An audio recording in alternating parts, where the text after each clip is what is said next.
자, 이어서 64페이지 하단부 용도지역 구분 이어서 또 추가로 보겠습니다.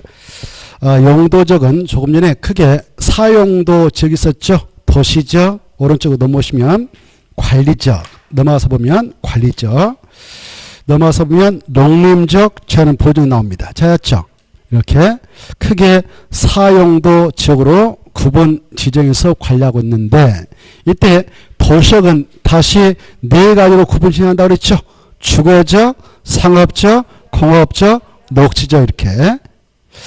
그리고 넘어가서 보시면은 66페이지 관리적은 다시 세 가지로 세분 지정한다고 그랬죠.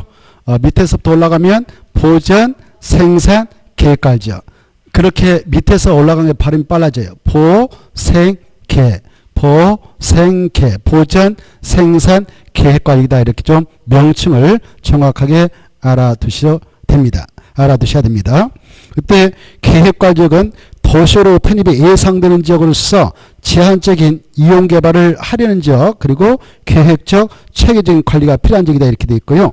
생산관리적은 쭉 밑으로 가면 농업, 임업, 어업 생산을 위하여 관리가 필요하나 농림적으로 지정하여 관리가 곤란한 지역에 따라 지정한다. 이렇게 되어 있고요. 관리적 밑에 보호전 관리적 보면은 보호전 관리적은 자연환경 보호 등등등 해가지고 보존 등을 위하여 보존이 필요하나 마지막에 자연환경 보존적으로 지정하여 관리가 곤란한 지역에 따라 지정한다. 이렇게 되어 있죠. 자, 마지막에 자연환경 보존적에 준하여 자연환경 보존으로 지정하여 관리가 곤란한 지역, 여기다 적은 것이 뭐냐 그러면 보존관리적. 그리고 가로 3번 4번 아까 읽어봤는데요. 다시 앞으로 가셔서 우리가 좀 더 체크를 해봅시다. 65페이지 보면은 도시역이 있는데 도시역은 1. 주거적, 2. 상업적, 3. 공업적, 4. 녹적 이렇게 줄을 꺼보십시오. 그래서 네 개를 묶어가지고 도시역 구분 이렇게 써놓으세요.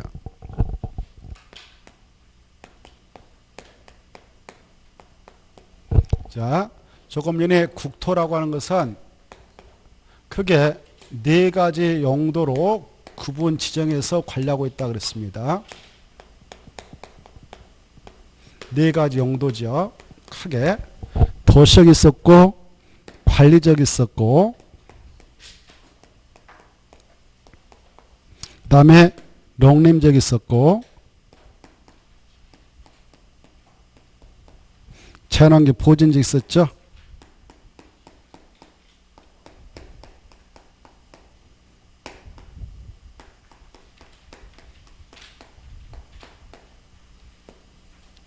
이렇게 네 가지 있었는데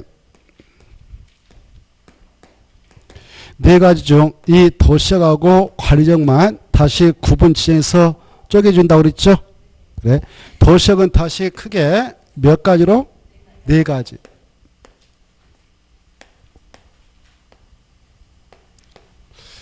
첫째, 주거지역, 상업지역, 공업지역, 녹지지역 이렇게.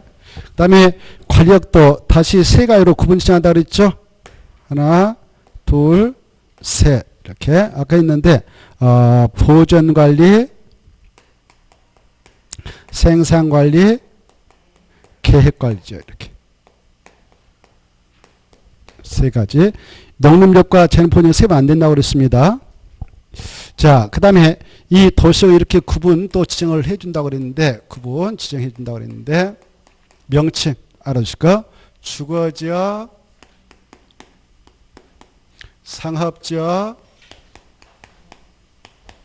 공업지역, 녹지지역 이렇게. 자, 이때 도시역에 있는 땅 중 주거지역은 주택용지로 개발해서 써라 건 땅이죠. 주택 건설용지입니다. 주거용지는. 근데 여기가 주거지역이라 합시다. 주거지역에 편입된 땅을 보니까 이렇게 여러 사람 필지가 지금 편입됐다 합시다. 이게 다 주거적인 땅인데 주택을 지을 수 있는 땅이요. 이때 주택도 어떻습니까? 단독주택이 있고 공동택이 있고, 이 주택은 구조를 기준해서 나오면 크게 두 가지 나올 수 있어요. 이 주택 건축물 내에 구조로 소유권이 하나만 인정된다 그러면 단독주택이라 하고,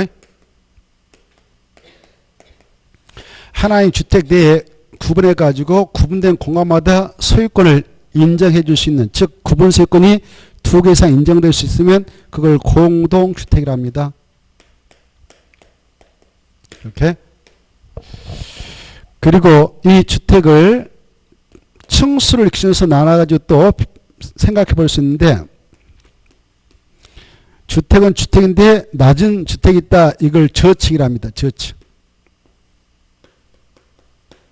낮을 저층 주택이 있고, 그 다음에 높을 고층 건축물 있죠. 고층 주택이 있을 것이고, 고층 보통 30층 이상이다 생각하면 돼요. 30층 이상. 고층 하면 몇 층? 30층 이상. 우리가 건축을 통해서 고층 건축물 이렇게 공부를 하는데요. 30층 이상을 고층 건축물을 합니다. 그러면 이 사이에 30층 이상, 4층, 이 저층은 보통 4층이라는 말이에요. 4층이야. 4층이야. 그러면 5층부터 29층까지 그 층이 있겠죠. 이걸 중층이라 하겠습니다. 이 30층 이상이다, 4층이다, 이것은 참고로 알아두시고 중층이라는 게 있어요. 그래 주택을 층수를 기준해서 나누면 이와 같이 세 가지로 나눌 수 있어요. 고층, 중층, 저층 이렇게. 이해되죠? 이렇게. 그래 여기 아까 국토교통부 장관 시도사, 대도시장이 도시공가로 딱 결정고시했을 때 여기는 도시에 있는 땅 중 주거지이다라고 정을 해줬다면 주로 주택을 건축해서 개발을 해도 된다는 땅이 되지 않겠습니까? 그때 여기 편입된 땅 주인들 각각 상의할 건데, 여기에 있는 땅 주인 먼저 들어와서 주택을 건축했던 친구가 있는데 A라는 사람이 있다. A는 여기다 단독 들어서 좋은 주택을 건축해 놨습니다. 근데 옆에 있는 땅은 건설회사에서 아파트 건설 사들여가지고 아파트를 막 어마어마하게 크게 건축해 버렸다. 여기 저기 다 포위를 해버렸다. 그러면 분쟁이 발생한다고 했죠? 분쟁. 왜 여기 고층으로 건축해가지고 30 이상으로 아파트 만들어서 건축을 해버렸다. 하고 있다. 그러면 여기에 A라는 사람이 좋아라 할까요? 기분 더럽게 나쁘게 생각할까요? 기분 더럽게 생각할 겁니다. 이거 들어오기 전에는 허벌판에서 너무 좋았는데 갑작스럽게 아파트 건설회사에서 땅을 사들여가지고 30평 아파트를 져서 포위를 해버렸다. 그러면 일조권 침해한다. 겨울에 햇빛 안 들어서 그렇다. 그래서 공사할 때부터 계속 싸움을 걸 거 아니에요. 그렇죠? 그러면 서로 행복할까 불행할까요? 그렇죠. 아주 안 좋은 사태가 발생하면 서로 죽고 살고 하는 문제가 발생하면 안 되지 않겠습니까? 그래서 이런 분쟁을 미연에 방지해서 토지용을 좀 합리화시키자. 그래서 모든 국민이 행복하게 땅을 이용하도록 하자라고 하기 위해서 다시 규제해버립니다. 주택 지을 수 있는 땅인데 여기는 단독택주로 위주로 건축해서 이용하고, 여기는 공동택주, 여기는 저층, 여기는 중층, 여기는 고층 이렇게 이용을 하도록 규제해서 다시 주거져 있는 땅을 쪼개져요. 가늘게 나눠줍니다. 이걸 세분 지정 이렇게 표현해요. 뭐라 한다고요? 세분 지정. 주거져 있는 땅을 다시 쪼개주는 거예요. 이렇게. 그래서 여기는 주로 단독주택 중심으로 양호한 주거환경을 보호할 필요가 있는 지역이니까 주로 단독택만 건축이라 이렇게 규제해버려요. 여기는 공동택 중심으로 양호한 주거환경을 보호할 필요가 있으니까 주로 공동택만 지어라 이렇게 규제해버립니다. 이걸 할 때 우리가 한다, 행정처에서 한다, 행정처 아까 했죠. 국토교통부 장관, 시도사, 대도시장만 할 수 있는 겁니다. 할 때 무계획적으로 한다, 계획적으로 한다? 계획적으로. 무슨 계획으로? 도시, 군, 관리로 결정해서 해주는 거예요. 그래 이 주거적은 다시 세분 지정할 때에 여기 보십시오.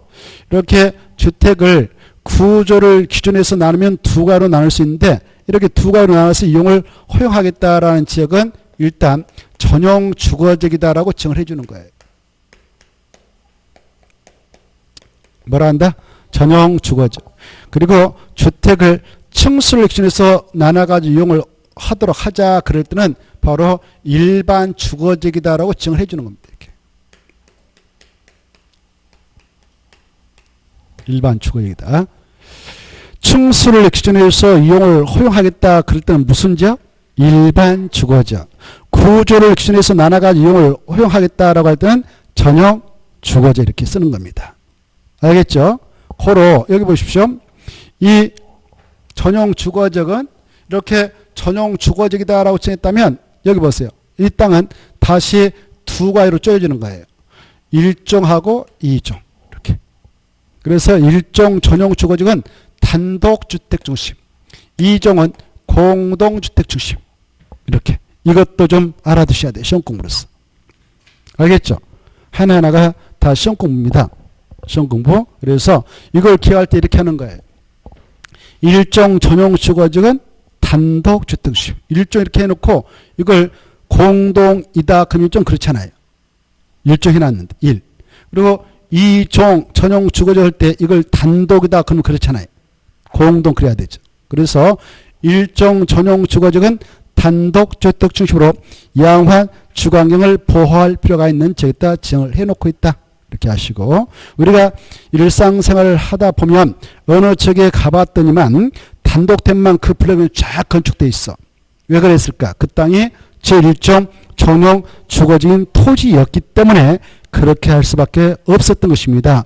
또 그 지역에 있는 이 제1종 전용 주거지에 있는 대지를 구입해서 주택을 건축한다 해도 역시 똑같습니다. 역시 똑같은 거. 이해돼요? 자, 그렇게 규정을 해놓고 있으니까요.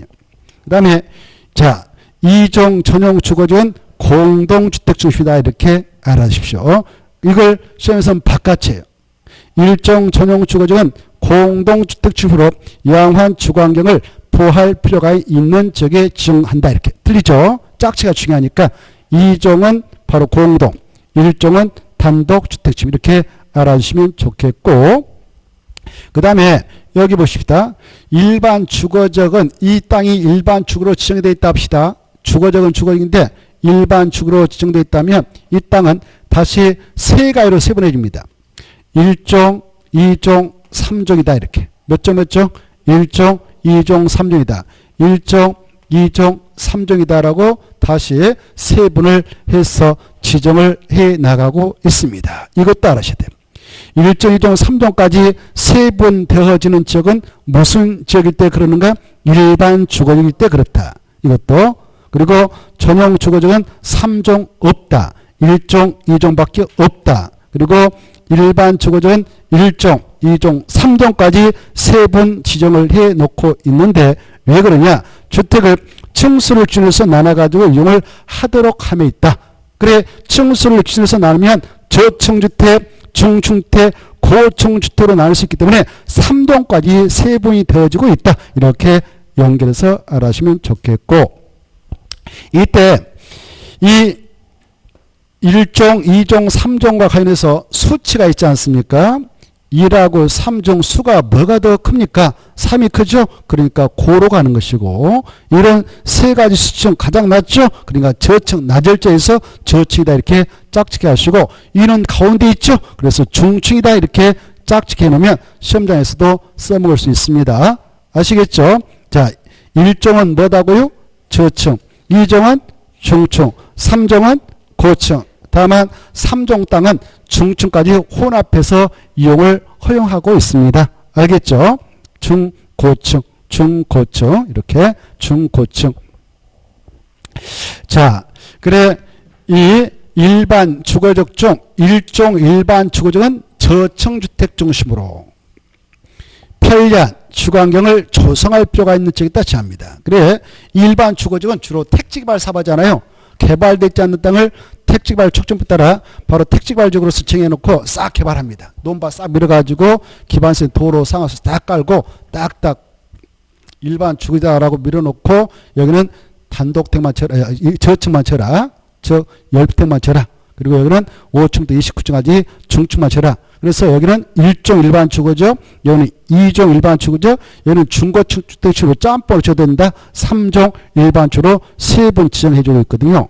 그래서 그 지역의 주거환경을 바로 어떠냐, 양호하게 하는 게 아니라 편리하게 해주자. 편리하게. 뭐 해줘요? 편리하게. 그래서 편리한 주거환경을 조성한다 그래. 조성한다 그래. 편리한 주거환경을 조성할 필요가 있는 지역에다 지정을 해놓고 있는 땅들이 일반 주거이다.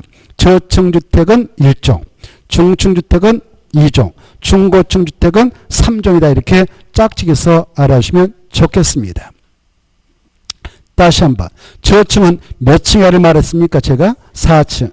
여러분이 제1종 일반 주거지에 있는 땅을 만났다. 제1종 일반 주거에 있는 토지를 만났다면 여기에 따른 법적으로 몇 층이야만 건축하도록 규제되고 있을까? 이거 아셔야 됩니까? 4층이야. 그래서 어떤 자가 나타나서 나 7층짜리 주택을 지고 싶은데 중개 좀 해주세요 라고 오면 이 지역에 있는 토지를 중개해서는 아니 될 것입니다. 알겠죠? 일단 제1종 일반 주거지에 있는 토지는 4층이야만 건축하도록 규제받고 있기 때문에 7층은 질 수 없어서 여기 있는 토지를 중개 대상물로 삼을 수는 없는 것이다. 이렇게 알아두셔야 돼요.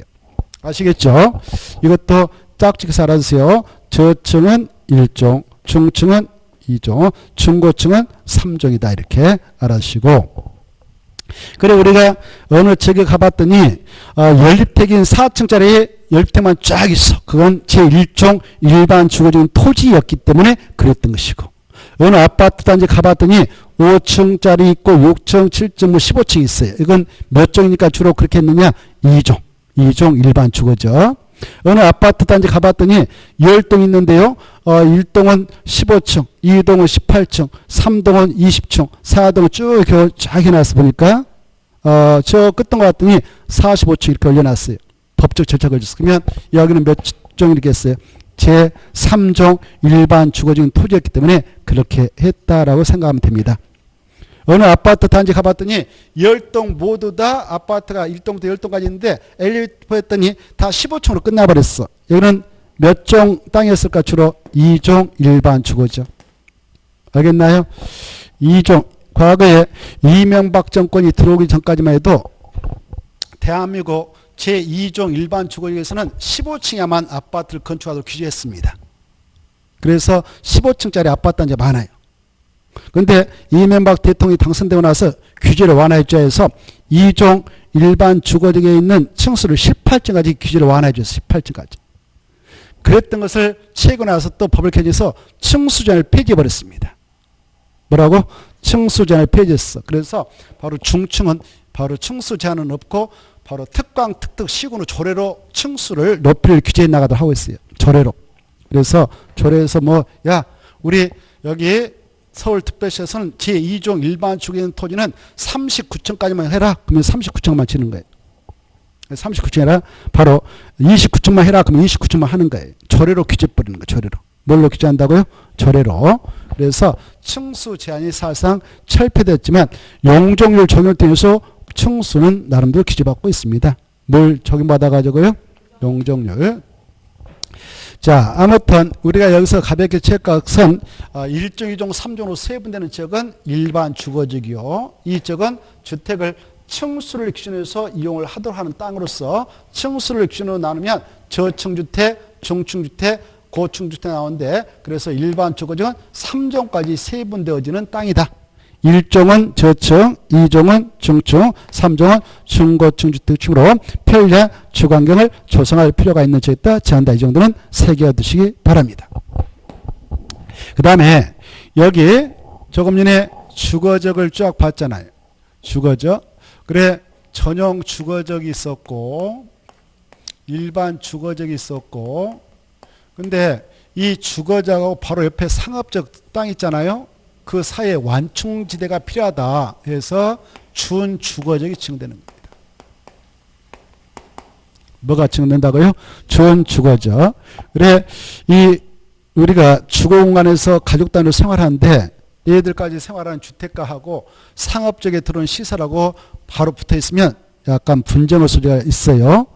다음에 우리가 공부하는데 상업적에다 숙박시를 건축할 수 있고요. 그리고 유흥정 같은 위락시를 건축하도록 해야 합니다.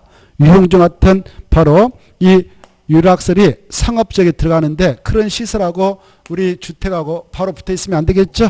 완충대가 필요하겠죠. 그래서 그 사이에다가 바로 완충대가 되도록 하기 위해서 준주거적을 지정해주고 있어요. 준주거적. 주거적은 주거적인데 완충 역할을 하도록 하자 이렇게. 알겠죠? 그래 준주거적은 주거기능을 유지한다. 주거기능 그 말은 주택을 주로 건축에서 이용하는 땅이다 그 말입니다. 그리고 상업기능은 상가 건물, 업무기능은 업무시설, 사무실, 오피스 같은 거 이런 것들입니다. 그래서 짬뽕지대 주거기능을 유지하되 상업, 업무기능을 보완할 필요가 있는 지역에 따른 것이 뭐냐 그러면 준주거적이다 이렇게. 주거적 중에서도 준주거적 땅값이 가장 비쌉니다. 왜? 상업기능도 들어가잖아요. 그렇죠? 상가도 질 수 있으니까. 네. 그렇죠. 자, 그 다음에 여기 상업적은 다시 네 가지로 세분돼요.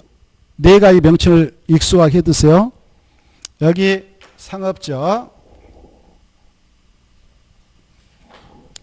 상업적이 있다. 그러면 상업적 중에서도 도심과 부도심 속에서 상업균을 확충할 필요가 있다. 도심이 여기죠. 도시 중심.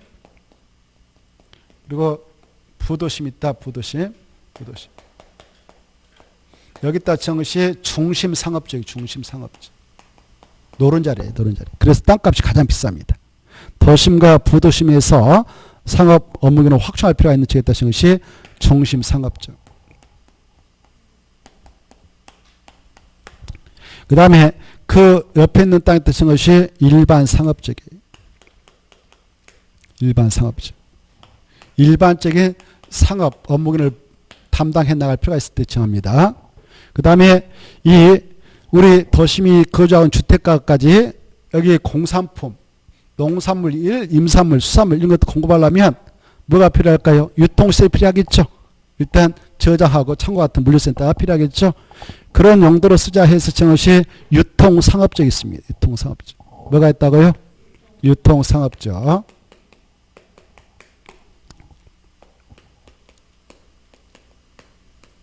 그리고 근린 상업적이 있는데요. 근린적 가까운 지역에서의 일용품 서비스 공급 필요적으로 서칭해서 나가고 있는 것이 근린 상업적입니다. 그래서 상업적은 네 가지로 세분된다 이렇게 하셔야 돼요. 몇 가지가 있다고요? 네 가지. 이것도 시험 공부예요. 상업적은 이름 몇 가지로 세분되는가? 네 가지. 이름 뭐냐? 중심, 일반, 유통, 근린, 상업적이 있다 이렇게 하시고 그 다음에 이제 이 공업적은 말 그대로 공장으로 개발해서 썰어한 땅인데요. 공장도 유효상종하도록 규제합니다. 하루 종일 연기를 내뿜으면서 가동을 시킬 수밖에 없는 공장이 필요한데요. 국가기준으로 그런 것들을 주로 건축하도록 하자 해서 인정하는 땅이 있는데 그걸 전용공업적으로 지합니다. 전용공업적.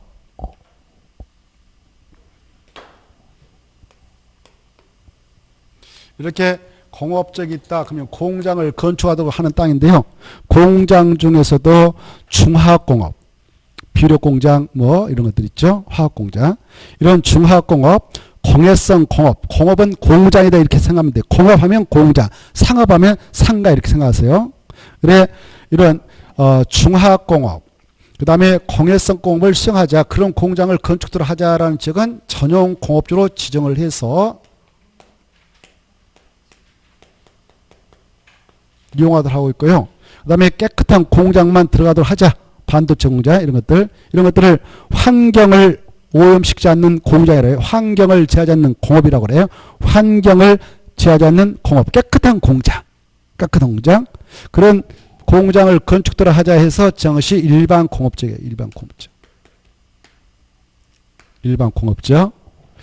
그래 일반 공업적은 환경을 제하지 않는 공업 배치 필요적이 뜻합니다. 깨끗한 공장 이렇게 생각하세요. 그 다음에 이 공장에서 근무하고 있는 근로자들 있잖아요. 이 근로자들 가까이에 상가도 있고 사원주택도 있고 업무시설도 있어야 되겠죠. 그런 용도로 쓰도록 허용하자 해서 지정한 것이 준공업적이에요. 준공업적.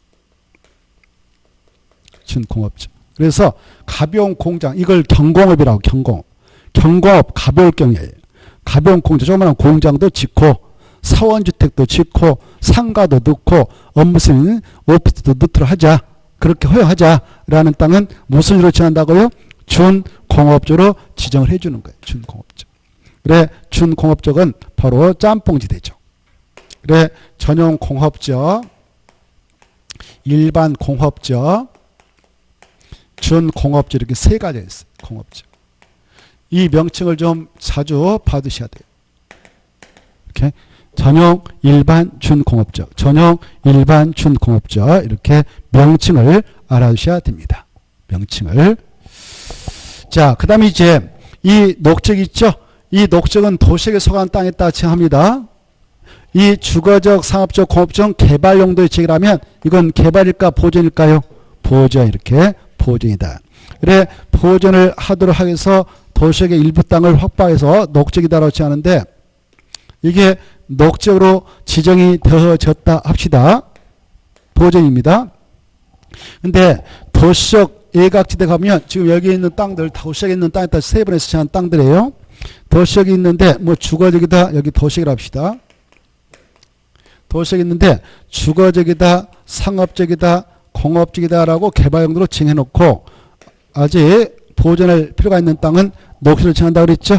이렇게 이 녹지역 중에서도 도시 예각지대 가보면 아직도 산들이 있어요. 산. 이걸 자연환경이라고 그래요. 자연환경. 뭐라 한다? 자연환경. 그리고 그 빼어난 경관이 있을 거 아닙니까? 이런 거 보존하자. 보존하자. 그럴 때 친 것을 보존 녹지역이라 그래요. 보존 녹지역. 녹지역 중에서도 자연환경 그리고 그 경관을 보존하자. 그럴 때는 무슨 제로 생각한다고요? 보존 녹지적. 도시 예각지대를 생각하면 됩니다. 도시 예각지대 산들 있죠? 산들. 거기다 치는 것이 주로 보존 녹지입니다. 그리고 이 산에서 내려오는 게 있어요. 이렇게. 내려오는 게 뭐가 있을까요? 물이 내려요. 이 물을 이용해서 농사 질 수 있는 농지가 만들어져 있어요. 도시 예각지대 가보면. 아직도 쓸만한 농지가 있습니다. 변들에 가보면. 도시적에서도. 알겠나요?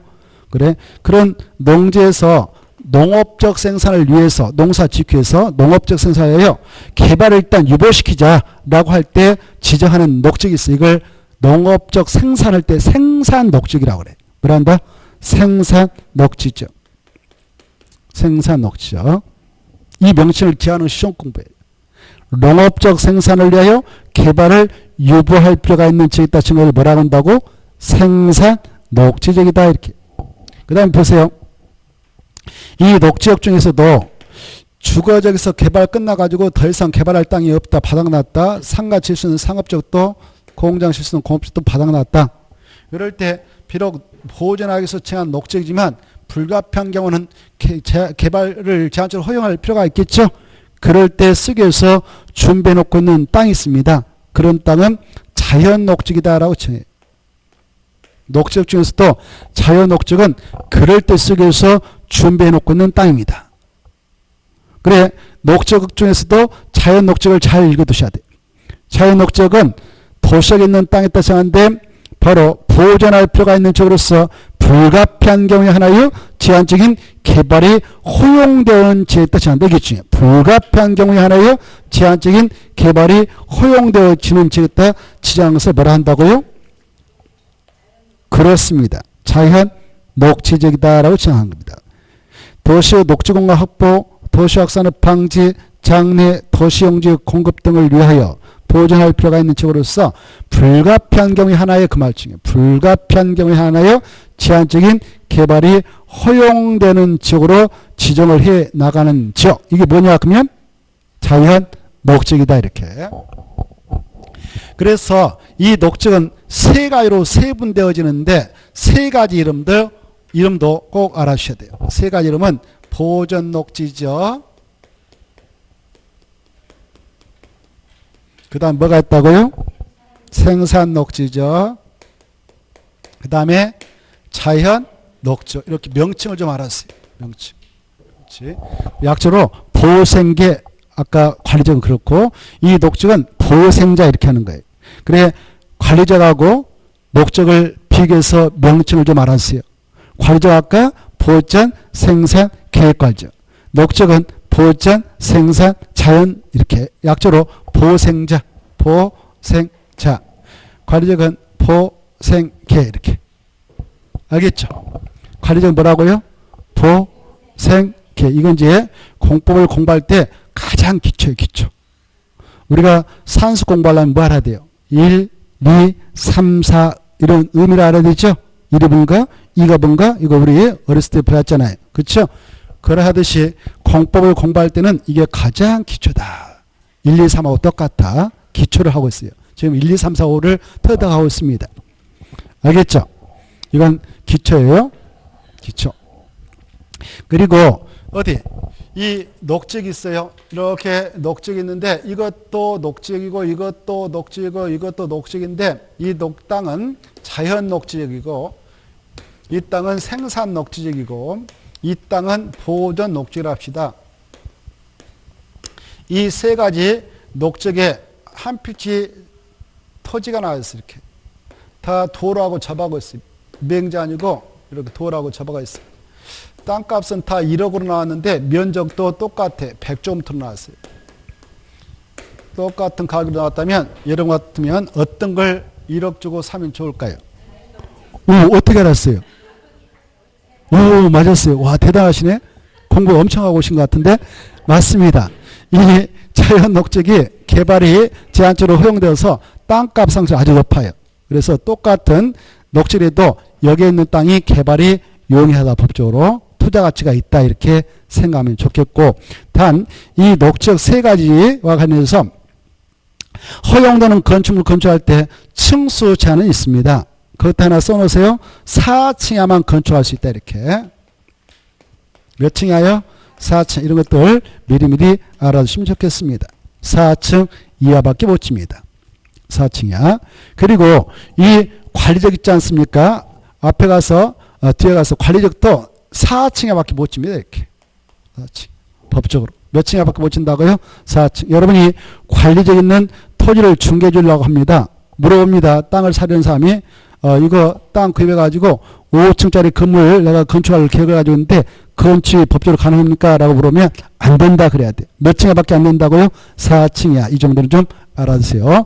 녹적 세 가지 다 몇 층밖에 못 듣냐? 4층이야. 관리적도 몇 층에밖에 못 듣냐? 4층에밖에 못 진다. 이렇게 알았어요. 아까 주거적 중에서도 무슨 주거적 아까 4층에만 또 건축하도록 규제했었나요? 일종 일반 주거적. 아까 있었죠? 1종, 2종, 3종 있다. 그러면 1종 일반 주거적은 저층주택 중심으로 편리한 주거환경을 조성할 필요가 있는 지역에 따라 정한 것으로서 층수 제한을 받는다. 4층이야. 이렇게. 몇 층이에요? 4층이야. 이렇게 알아주시면 좋겠습니다.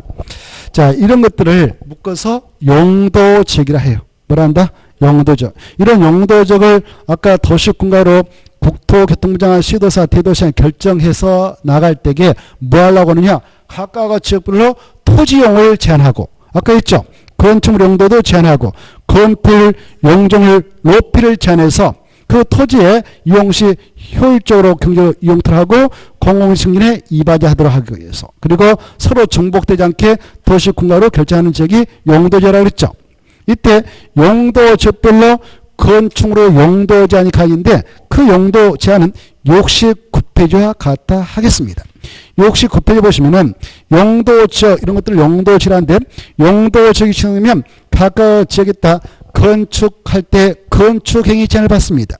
동그라미 읽어보시면 용도 지역에서의 건축물이나 그 밖의 시설의 용도 종류 규모 등의 제한에 관한 사항은 대통령으로 정하고 있다 이렇게 되어 있죠. 지난주에 대통령령 또 말씀드렸죠. 대통령령을 달리 뭐라고 하느냐 시행령 그렇습니다. 그래서 이 용도 지역 등이 이렇게 딱 정되면 각각의 지역에 허용되는 건축물로 또 시설의 용도 종류 규모 등의 제한인 행위자는 대통령령에서 규정하고 있습니다. 국토의 계획 및 이용에 관한 법률 시행령을 대통령이라는데 우리 시행령 대통령령 그 밑에 보면 나오죠. 바로 69쪽을 넘어서 70쪽 보면 그게 나옵니다. 가로 3번에 그게 나오는데요. 용도 지역에서 용도 적별 건축에 나와 있죠. 그러면 영이 볼 것이고 법이 볼 것이에요. 그때 법은 국토의 계획 및 이하는 법률을 말하고 0은 시행령, 대통령을 말하는 거예요. 가로 안에 쪼마는 거. 보고 계셔요? 0, 제71조 제1항에 이렇게 되어 있죠.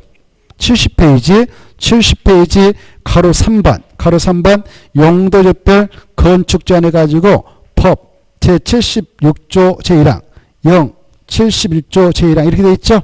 법은 국토의 계획 및 이하는 법률을 말하고 0은 국토의 계획 및 이하는 법률 시행령, 대통령을 말합니다. 그래서 아까 이런 용도적 안에서의 건축물 용도 제한은 대통령으로 정함에 따른다고 그랬는데 그 대통령령이 71조 1항에 규정되어 있단 말이에요.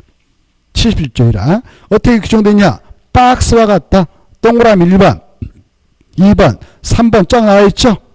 그래, 여기까지 쫙 나옵니다. 야, 여기에다 건축할 수 있는 건축물이 이렇다. 여기에다 건축할 수 있는 건축물이 이렇다. 여기에다 건축할 수 있는 건축물이 이렇다. 이렇게 나와요. 이걸 용도별 건축 제한이라 합니다. 이것은 실무적으로는 중요합니다. 실무적으로.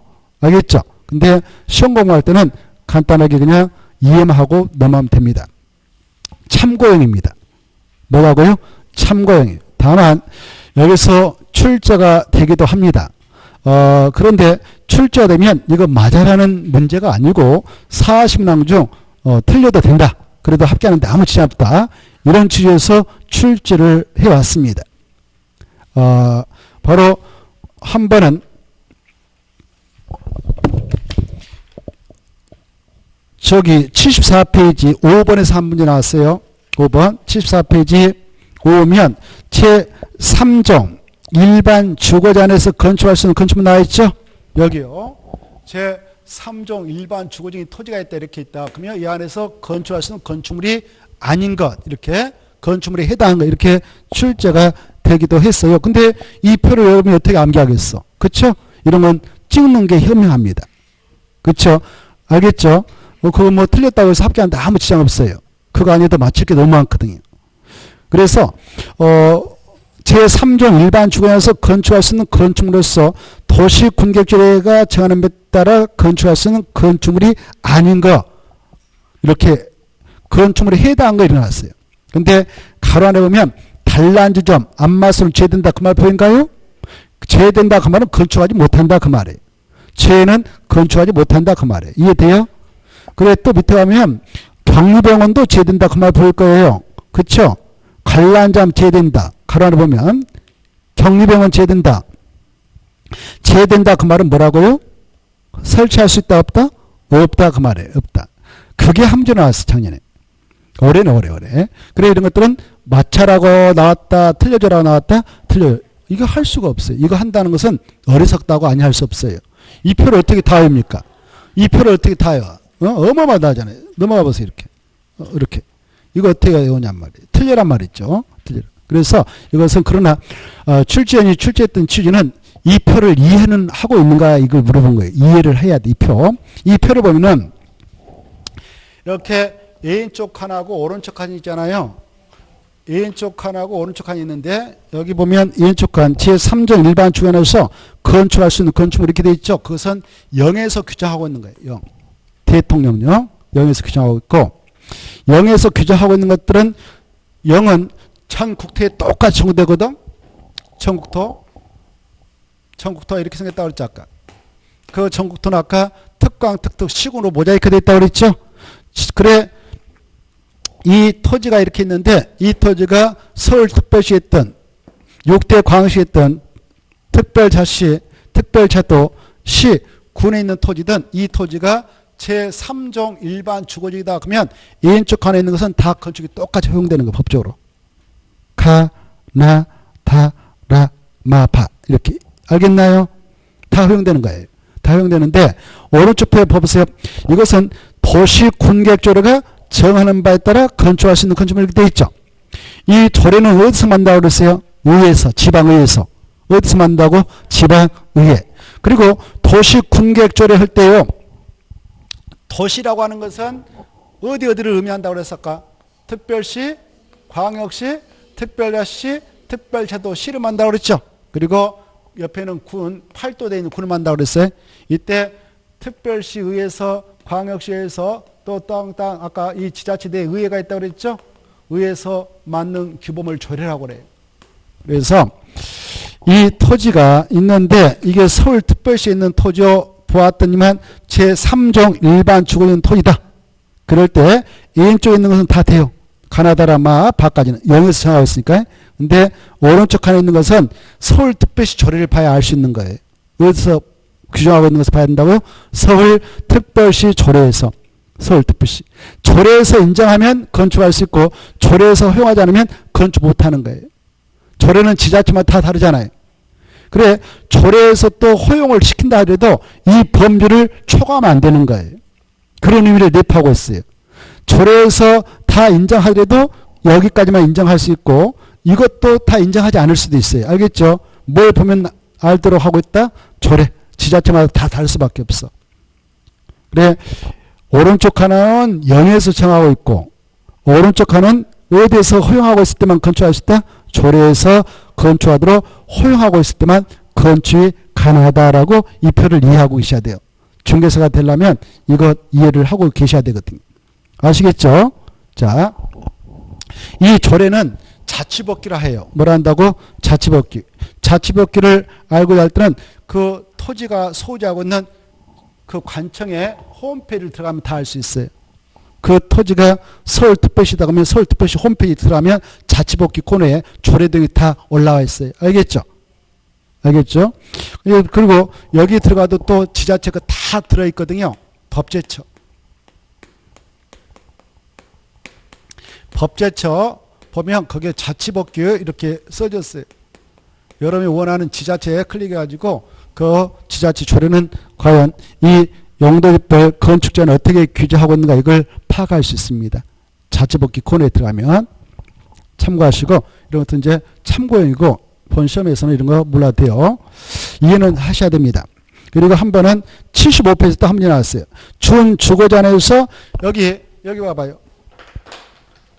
여기 상업적 4가지 하고요. 그리고 준자 따라간 거 있거든요. 준 공업적, 준 주거적. 준자 따라한 거예요.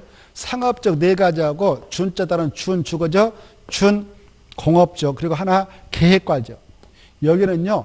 건축할 수 있는 건축물을 규정하고 있는 게 아니라 이것은 못 진다라는 건축할 수 없는 건축물을 규정하고 있습니다. 그런 차이가 있어요. 알겠죠? 그래 거기 75표 보면 준 주거적에서는 건축할 수 있는이다 없는이다. 없는 한번 탁 체크나요. 아 이런 것도 있구나. 없는. 그래 없는은 아까 어디에 있다고요? 없는은 상업적 4가지하고 준자 따라한 지역 계획과적. 그래서 그게 나올 거예요. 넘어가 보면 7번도 상업적 나와 있죠. 넘어가 보세요. 그냥 7번 중심 상업적 없는, 일반 상업적 없는. 보고 계셔요? 그래 이런 것들은 건축할 수 있다 없다? 없다. 밑에 9번도 없는 유통 넘어가서 보면 바로 근린도 없는 이렇게 돼 있죠. 그리고 공업적 중 준공업적도 없는 나오겠죠. 넘어가 보세요. 80페이지 90페이지 81페이지 준공업적도 없는 이렇게 돼 있죠. 없는. 그래서 또 계획관리도 그래요. 몇 페이지? 86페이지인가요? 거기도 없네 이렇게. 나머지는 다 있네 이렇게 규정하고 있으니까 이것도 그냥 한번 참고를 해두세요. 다음에 여러분 이제 합격해가지고 업을 수행할 때 이 표가 중요하니까요. 아 여기는 있느냐 아니라 없는. 이거 아니면 다 건축할 수 있다 그 말이죠. 알겠죠? 그리고 다시 아까 또 4층 이하의 층수 전해받는 장소도 있다고 그랬는데요. 저기 앞에 가볼까요? 바로 71페이지 가봅시다. 71페이지 보시면 71페이지 보면은 3번이 있을 겁니다. 제1종 일반 주거장에서 건축할 수 있는 건축물 이렇게 돼 있죠. 그때 건축할 때 박스 안 들어가보니까 몇 층에만 건축해라. 4층에 이렇게. 이것도 좀 알았어요. 4층 이하의 건축물을 건축하도록 규제받고 있구나. 이렇게 일단 봐두십시오. 4층 이하. 그 다음에 나머지 넘어가서 보시면은 자 73페이지 봐봐요. 73페이지 4번 제2종 일반 주거자 안에서 건축할 수 있는 건축물에서 박스 안 들어보니까 이 아까 2종 일반 주거자는 중층주택 중심으로 편리한 주거환경을 조성할 필요가 있을 때 지나다고 그랬죠. 근데 층수 제한을 일단 규제하지 않지만 조례로 규제하도록 호야합니다. 무엇으로요? 조례. 도시 군격주로 건축물로 층수를 제한할 때는 그 층수하로 건축물을 건축해라 이렇게 되어 있죠. 그래, 조례로 층수를 규제하도록 호야합니다. 조례로. 무엇으로? 조례로. 그럼 이제 제1종, 2종 일반 주거에 있는 땅을 가지고 중개를 줄 때는 조례를 봐야 층수를 정확하게 알 수도 있겠죠. 조례. 자, 그 다음에 또 쭉 넘어가셔서 이 표에서 우리가 좀 가볍게 체크하겠다면 81페이지. 81페이지 보면 아까 목적 세 가지는 4층 이하의 층수 제한받는다고 그랬죠. 14 보면 보존 녹지는 몇 층에 맞아라? 4층 이하. 그거 한번 눈으로 살짝 찍어놓고 4층 이하. 넘어가서 보면 15번 생산 녹적도 몇 층에 맞았느냐? 4층 이하 이렇게 좀 받으시고 16번 자연 녹적도 4층 이하 이렇게 4층 이하다. 넘어가서 보면 아까 관리적이 세 가지 있다고 그랬죠? 17번 4층 이하 보존관리, 18번 생산을 가스층 이하 그 한번 살짝 체크하고요. 19번 계획관리도 4층 이하 이렇게 살짝 체크 넣으세요. 층수 제한을 받는다. 86페이지 계획관리도 몇 층이에요? 4층을 초과하는 모든 건축물을 건축할 수 있다 없다? 없다 그 말에 4층을 초과하는 모든 건축물을 건축할 수 없기 때문에 몇 층에만 건축해라? 4층 이하만 건축할 수 있다. 역으로 해서 하면 그러는 겁니다. 이렇게 이해하시고요. 넘어가세요. 넘어가서 농림적이 나와 있죠. 그리고 21번 재난경 보증이 있죠. 이 편은 실무적으로 중요해요. 여러분이 토지를 중개해 나갈 때에 먼저 그 토지의 용도적을 먼저 파악해야 되겠죠. 이 토지가 매도 의뢰가 들어왔다. 이걸 사려는 매수 의뢰인을 소개시켜주면서 이 토지 용도적이 뭐예요? 라고 물으면 먼저 이걸 알아봐 가지고 설명해 줘야 되겠죠.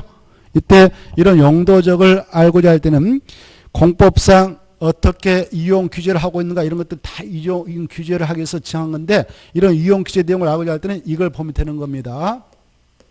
토지 이용 계획 확인서 이걸 그 토지 수제안을 시, 군, 구, 특별자치도, 특별자치시 여기 와서 그 장한테 발급을 신청하면 그 용도 지역을 알 수 있고 공법상 또 다른 규제가 있는가 이것들 다 알 수 있는 거예요. 그래 토지용계획 확인서를 발급받아 체크하면 됩니다. 그러면 국토의 계획 및 이용에 관한 법률상 어떠한 용도적으로 지금 지정되어 있는가 또 용도는 뭔가 용도는 뭔가 다른 법에 따라 어떠한 그 지역으로 지정되어 있는가 이게 다 나오는 거예요.